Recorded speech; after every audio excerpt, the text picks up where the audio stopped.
Dear student, in our previous video we have learnt the meaning of proportions.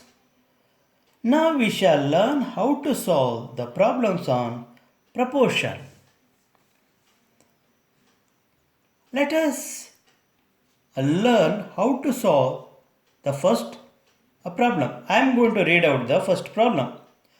If the first, second and fourth terms of a proportion are 36, 81 and 63, find the third term. They have given the first, second, fourth terms and we have to find the third term. So here the terms are in a proportion. All the terms are in proportions. We don't know the third term. Let the third term be Ix. So we can write the four terms like this. 36 is to 81 as x is to 63. Because the four terms are in proportion. So when the four terms are in proportion, we can apply the rule of proportion. What is the rule of proportion? The product of extremes is equal to product of means. So let us know the extremes, that is the first and the fourth term. What is the first term? 36. What is the fourth term? 63. So 36 into 63 gives us the product of extremes. Now let us look at the means. That's the middle term, that is second and the third terms. Which are the second and third terms? 81 and x. So product of means is equal to 81 into x. Let me laterally invert this equation. 81x is equal to 36 into 63. Therefore x is equal to 36 into 63 over 81. Now I am going to divide 63 and 81 by a common number. So I go for division by cancellation method. So this saves our time instead of going for conventional division. Nevertheless, I am going to tell you how we are going to obtain the quotient while going for division by cancellation method. To begin with, I am going to divide 63 in the numerator and 81 in the denominator by a common number. Which is that common number? 3. You can see the working I have done over here. While dividing 81, what is the quotient I am going to get? See, 3 2 times 6, 8 minus 6, 2. And bring down 1, 21. 3 7 times 21, 21 minus 21, 0. What is the quotient? 27. This is the number which is nothing but the quotient obtained by dividing 81 by 3. So you have to divide 63 by same number. Which is that same number? 3. See, I have divided 3 2 times 6. 6 minus 6, 0. 3 1 times 3. So 0. That means 21 is the quotient. So you can see the quotient 21 here and quotient 27 here. Now I am going to divide 27 and 21. So 27, 3 9 times 27. Then 3 7 times 21. So 3 9 times 27, 3 7 times 21. See, I have used the common number. You can see 3 9 times 27, 3 7 times 21. Then I am having 9 in the denominator and 36 in the numerator. So I divide 9 by 9, I will get 9 1 times 9, 9 minus 9 is 0, 1 is the quotient. So when I divide 36 by 9, I will get 9 4 times 36 equal to 0. I will get 4 as the quotient. So this is how I have divided the terms in the numerator and the term in the denominator by cancellation method.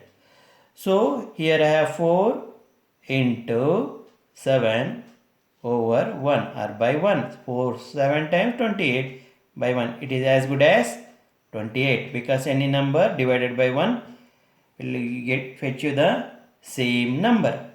So what is x here? Third term. What is the third term now? 28. So this working is not compulsory. So for your understanding, so I have done the working steps. Now let us go for the second problem.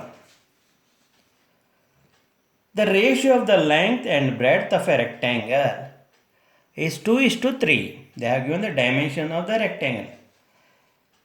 That is 2:3. If the breadth is 24 centimeter, find its length. They have given the breadth.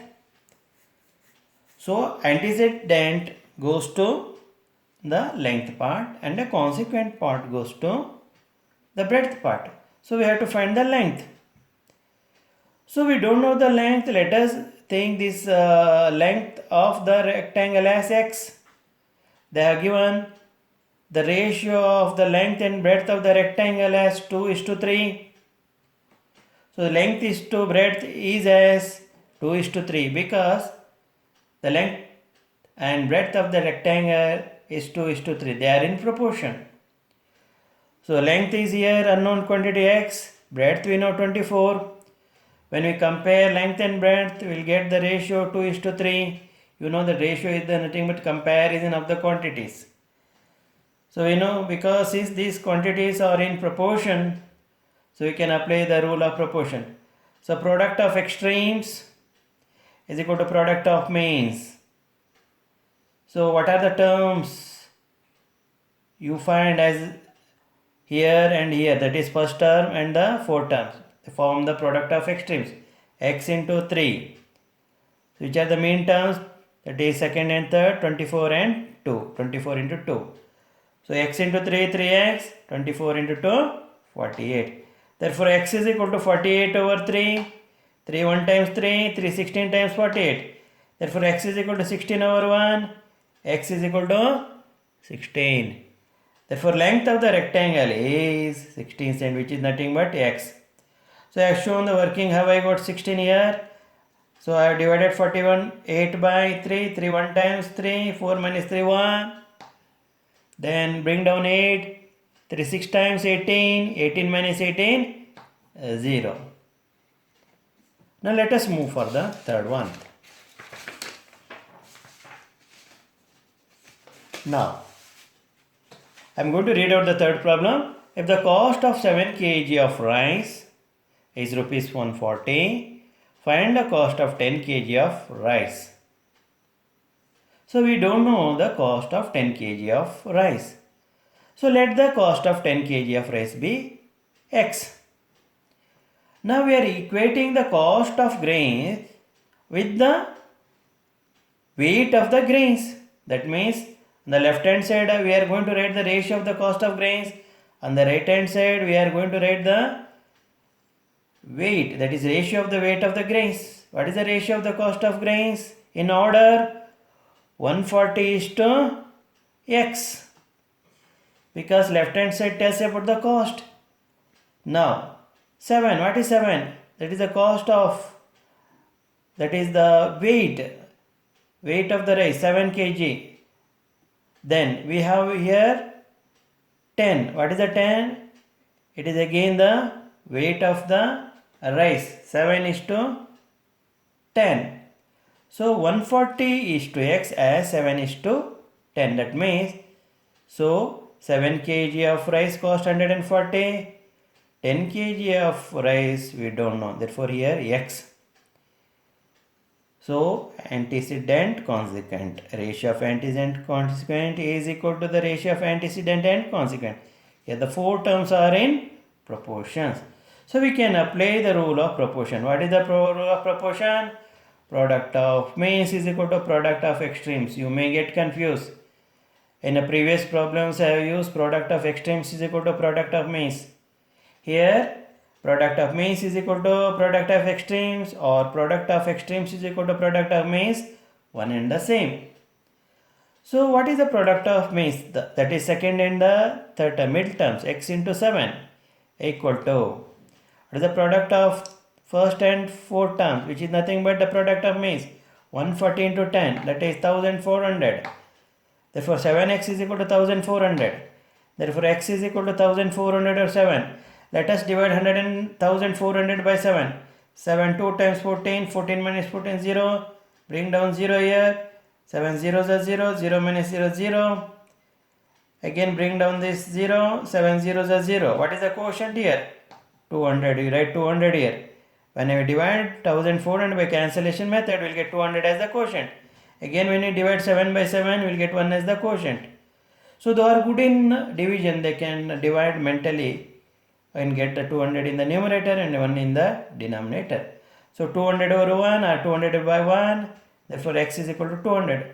What is actually here x? X is the cost of 10 kg of rice. Therefore cost of 10 kg of rice is rupees 200. Now let us go for the fourth problem.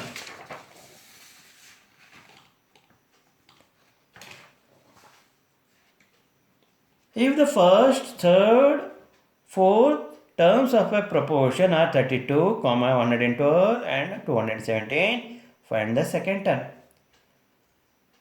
So you have to focus very keenly, that is about the term proportion. They have given first, third, fourth terms of the proportions are 32, 112 and 217. We have to find the second term. That means all the four terms are in proportion. We don't know the second term. Let the second term be x. What is the second term? X. We don't know that.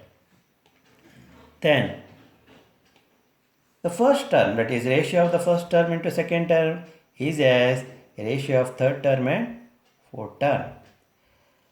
Now what is the first term? 32. What is the second term? X. What is the third term? 112.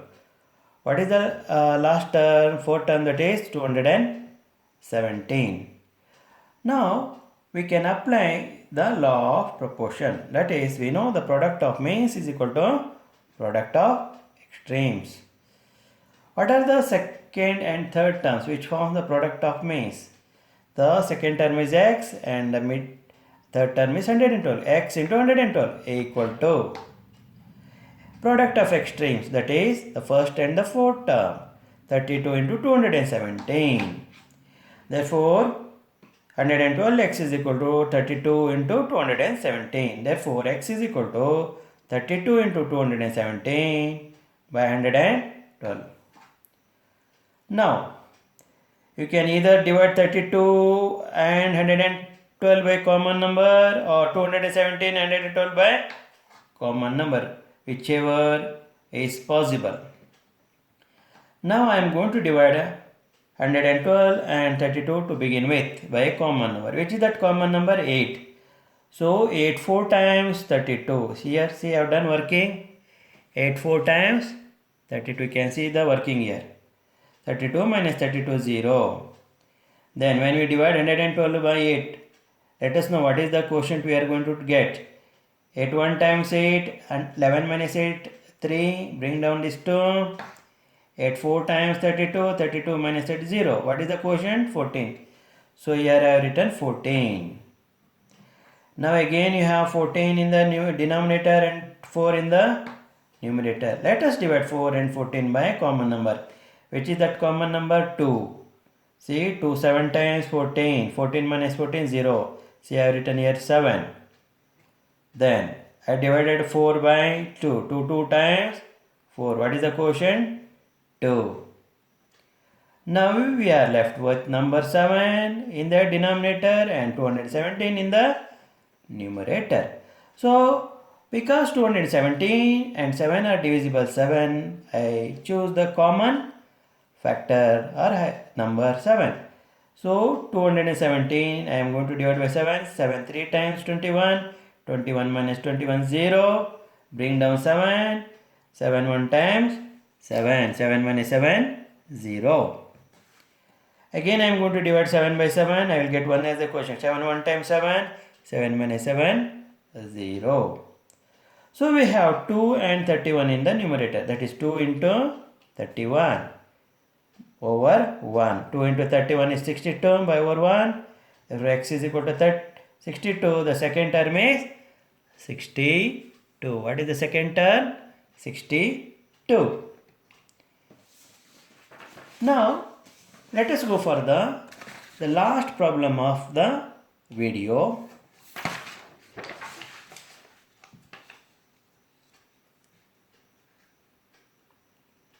Find the mean proportion between 9 and 49. Find the mean proportion between 9 and 49. So we don't know the mean terms. Let the mean proportion be x. What is x actually? Second and third terms are mean terms.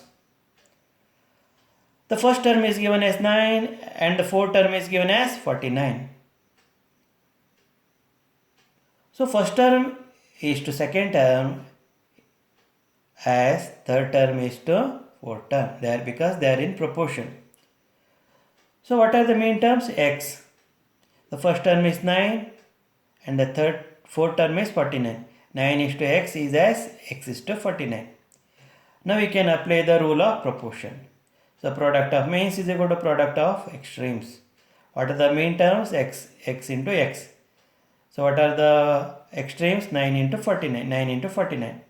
So if you multiply 49 by 9 or 9 by 49, you will get 441 as the product or the answer. Now let us find the factors of 441 such that when we divide a number by the same number, we should get 441. Therefore 21 is a square number here. So because 21 into 21 we will get 441. 21 is a square root, not a square. It is a square root of 441. You are going to learn about the square root in the higher class. So 21 is not a square, it is a square root. And 441 is a square of 21. Because when we multiply 21 by 21, we will get 441. So this is called 441 is called the square of 21. Now therefore x into x is equal to 21 into 21. So the x means here 21. Here x means here 21.